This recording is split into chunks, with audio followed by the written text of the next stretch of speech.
Hi, it's me. I'm here in Barcelona, Spain. We docked this morning really early. In fact, it was still dark when the ship actually got moored into the docking area. Um, the only thing I could say that really that Carnival does better job at than Royal Caribbean does was the debarkation today. Um, it was very slow, very chaotic. Um, and again, being the first one, I can't say that it's like that all the time. Um, Much bigger ship, obviously, so therefore a lot more passengers getting off at the same time. So that might have factored into it, whereas maybe 3,000 people getting off at a ship is easier than 6,000 or 7,000 people. But uh, it, you know, my number, which was number 24, was supposed to be at 8:15, and it wasn't until about 9 o'clock that we actually were able to actually get off the ship to go through customs and immigration and all that part of getting off the ship. So, that was the only negative that I would say between the cruise lines, but that's minor when you think about all the other time that you're actually on the ship. Um, so from there, I got an Uber, and that was interesting too. I've never used an Uber in another country, and getting the app to work in another foreign country was a little more challenging, especially coming off of the ship, because again, you have to set your Wi-Fi up a lot differently than when you're off the ship. So therefore, there were settings that needed to be changed back to normal to be able to use it on the land using cellular and all that sort of stuff. So, but it worked well. Got a great driver, picked up all the stuff, and got me to the hotel. Very quickly, and checked in here on the Four Points by Sheraton, which is now part of the point system used by Marriott. So therefore, I got to, I paid for this room using my Marriott points, so I didn't actually pay any money. Tomorrow morning, I have to pay some minor city taxes and things like that, which is like maybe under $2 worth of euros or €2, and it will come to less than $2 in American cash. So not bad for a beautiful room, and this is a very very nice room. Things are going well. I looked on my phone to find out if there was a McDonald's in walking distance. Two reasons. One is I needed to get some distance in from walking.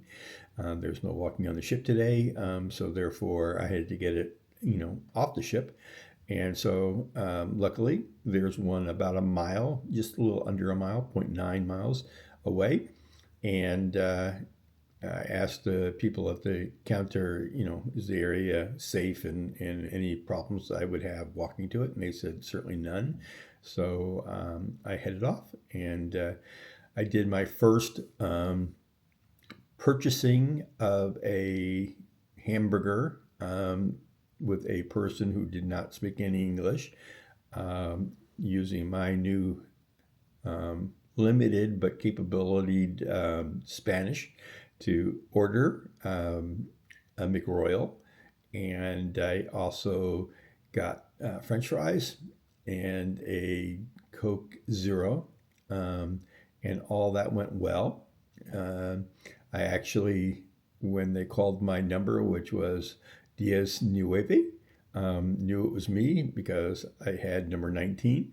So, everything went well, and the food was good.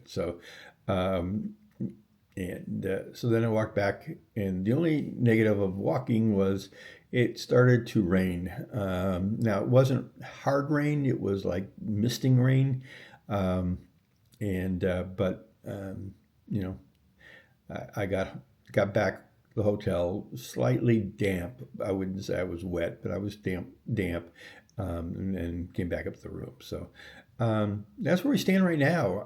Tomorrow I have a 8:30 flight from the airport, which is um, viewable from my window. Um, and he said that, maybe it would be a 10-minute drive from here to the airport. So I will again either get a cab, because maybe it'll be too early, with that early of a flight to have Uber um, be able to pick me up, because I noticed that this morning that it said that there were no drivers available at the time that the ship was being docked, which was about 5:30 in the morning. So again, either way, I will get to the airport, and I've verified my flight and all that information. It's a 2-hour flight from here, Barcelona to Malta, and then I'll be in Malta. The other interesting thing is I happened to get an email, in all those streams of emails that talk about some road closures that will be in Malta on the 23rd, which happens to be tomorrow. And the reason why they're having their annual marathon. And therefore, there are certain roads that have been closed for the race. So that will be interesting to see, getting from the airport in Malta to Salima, where my hotel is going to be, and all that sort of stuff. Again, I've gotten a few emails with listings, all of them okay.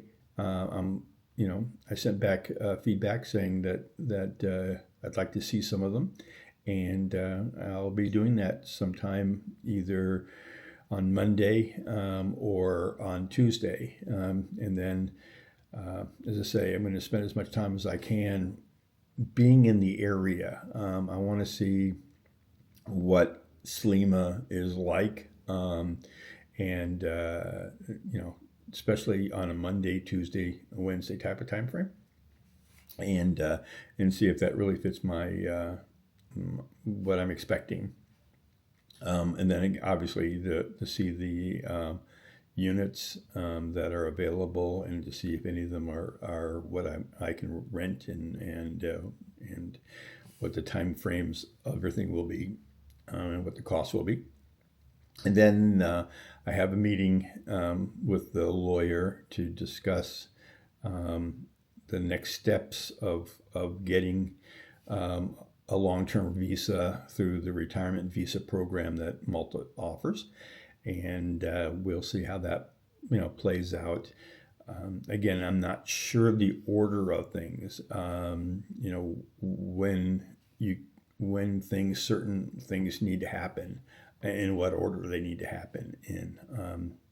But I will be speaking with the lawyer to find that out, and then I definitely want to speak to a banker to talk about how my money that is in the U.S. banks gets from there to Malta to be able to be used to pay rent, for example, or the other things I need to buy, and the best way to work that out. So those are the questions that I've got.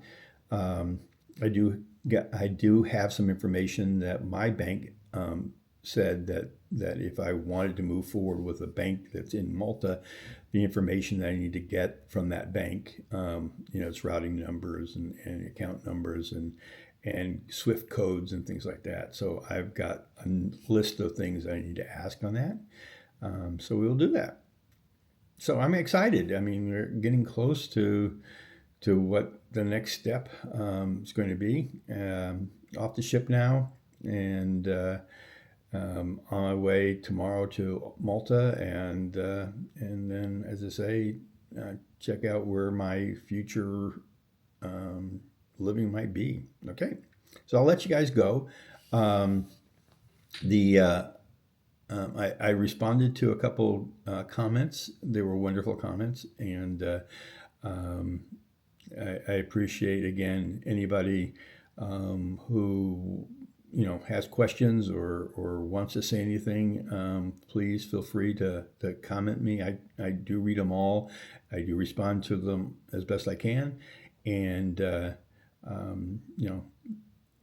whatever. Again, if you find this interesting, the things that I'm going to be going through to move from the U.S. to Malta, subscribe, mark the subscription button, and then mark the bell, and you'll be notified when I post, and we'll again try to make this an interesting thing. I mean, you're going to learn a little bit about what Malta looks like by the videos that I'm going to make. You'll also see some of the things that I'm learning as far as what it takes to move to a foreign country, and all that. So again, if you like it, give it a thumbs up. I don't monetarily get any rewards from these. I've seen other people who have channels that make great incomes. I'm here not to do anything like that. I'm just here to tell my story of what I'm going through, and then hopefully somebody out there can benefit from the things that I've experienced, or places I go and things like that. So again, have a great one, and we'll see each other tomorrow when I'm actually physically in Malta, and we'll take care, guys. Bye.